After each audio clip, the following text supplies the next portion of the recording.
గడిచిన 12 గంటల నుంచి కూడా మనం మీడియాలో చూస్తూ ఉన్నాం. వల్లభనేని వంశీ యొక్క అరెస్ట్ వ్యవహారం బాగా వైరల్ అవుతుంది. కొంతమంది ఆయన అరెస్ట్ చేశారని, కొంతమంది ఆయన అరెస్ట్ చేయలేదు. ఈ రకమైనటువంటి మాటలు. రాజకీయాల్లో ఎప్పుడైనా సరే, అసలు బయటైనా సరే అబ్బా!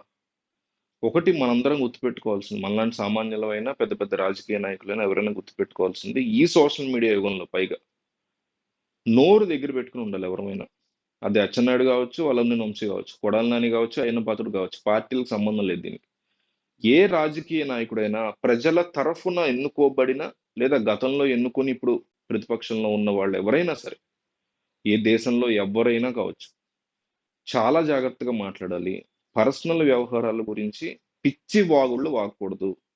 దానికి ప్రత్యక్ష ఉదాహరణ వల్లభనేని వంశీ. నారా లోకేష్ గురించి, ఆయన పుట్టుక గురించి, నారా భువనేశ్వర్ని తీవ్రంగా అవమానిస్తూ ఎవరు చేయలేదా టీడీపీ వాళ్ళు ఇట్లా అంటే చేసి ఉండొచ్చు, వాళ్ళకైనా ఇదే వర్తిస్తుంది. చాలా నీచంగా తీవ్రంగా అవమానిస్తూ మాట్లాడినటువంటి వల్లభనేని వంశీ తర్వాత ఒక అపాలజీ పడేశారు. ఒక క్షమాపణ అనేది ప్రతిసారి కూడా కంపల్సరీ మనం చేసిన దారుణమైన తప్పుల్ని తుడిచిపెట్టుకుపోయేలా చేయలేదు. అది మనం గుర్తుపెట్టుకోవాలి. ఒక వ్యక్తి క్యారెక్టర్ ఒక లేడీ క్యారెక్టర్ అసాసినేషన్ చేయడం ఎంత నీచమైనటువంటి పని. దాన్ని ఆ పార్టీ అధినేత ఖండించకపోవడం, అటు చంద్రబాబు నాయుడు కూడా ఇటు చంద్రబాబు నాయుడు కూడా అయ్యన్న పాత్రుడు జగన్ మీద చేసిన అత్యంత అనుచిత వ్యాఖ్యలను ఆయన ఎప్పుడు ఖండించలేదు. పైగా స్పీకర్ పదవి ఇచ్చారు, which is very worst and bad. ఇంకో పక్క వల్లభనేని వంశీ మాట్లాడిన మాటలు నీచమైన మాటలు కావచ్చు, అసెంబ్లీలో నారా భువనేశ్వర్ని అవమానించిన తీవ్రమైన మాటలు కావచ్చు, తెలుగుదేశం పార్టీ ఆఫీస్ మీద జరిగిన దాడులు కావచ్చు, వాటి గురించి ఎక్కడ మాట్లాడకుండా పైగా తెలుగుదేశం పార్టీ ఆఫీస్ దాడిని నన్ను ఏమన్నా అంటే కొంతమంది బీపీ వచ్చి రియాక్ట్ అవుతారని చాలా క్యాజువల్ గా మాట్లాడడం ఒక ముఖ్యమంత్రి స్థాయి వ్యక్తి. ఎంత దరిద్రమైన రాజకీయాలకు వీళ్ళిద్దరూ తెరతీస్తున్నారని ప్రత్యక్ష ఉదాహరణ ఈ సంఘటన.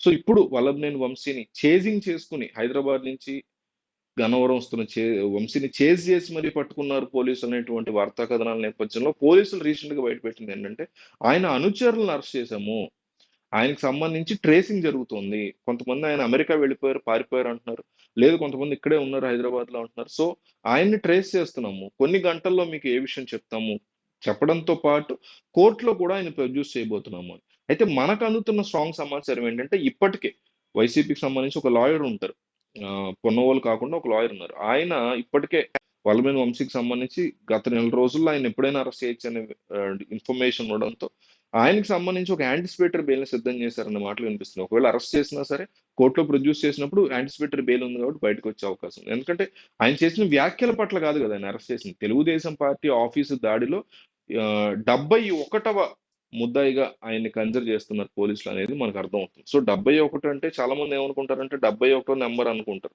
లాస్ట్ వ్యక్తిని. అట్లా ఏమి ఉండదు. ఫస్ట్ నుంచి ఎవరినైతే విచారిస్తూ వచ్చారో అట్లా A12 అట్లా వేస్తుంటారు. A1 అయినంత మాత్రం వాళ్ళే చేసినట్టు కాదు, A71 అయినంత మాత్రం వాళ్ళకేం సంబంధం లేదు, తక్కువ సంబంధం ఉందని కాదు.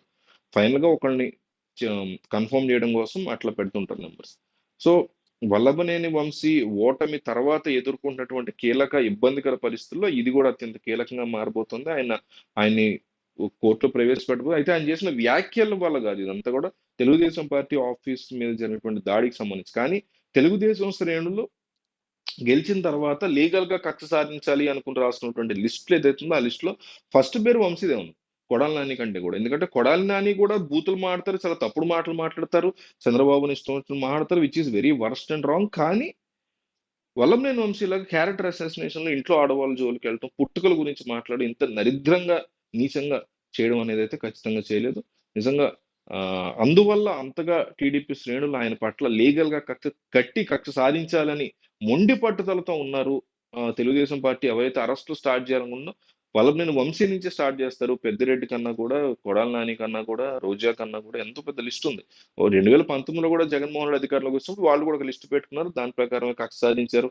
ఒక రకంగా ఇల్లీగల్ గా సాధించారు, ఒక లీగల్ గా సాధించారు. ఇప్పుడు తెలుగుదేశం కూడా ఇల్లీగల్ గా కక్షలు సాధిస్తూనే ఉంది, ఎంతో వీళ్ళ మీద దాడులు జరుగుతున్నాయి వైసీపీ శ్రేణుల మీద. ఇప్పుడు లీగల్ గా ఇలాంటి వాళ్ళని అరెస్ట్ చేసే దిశగా ముందుకెళ్తున్నట్టు కనిపిస్తుంది.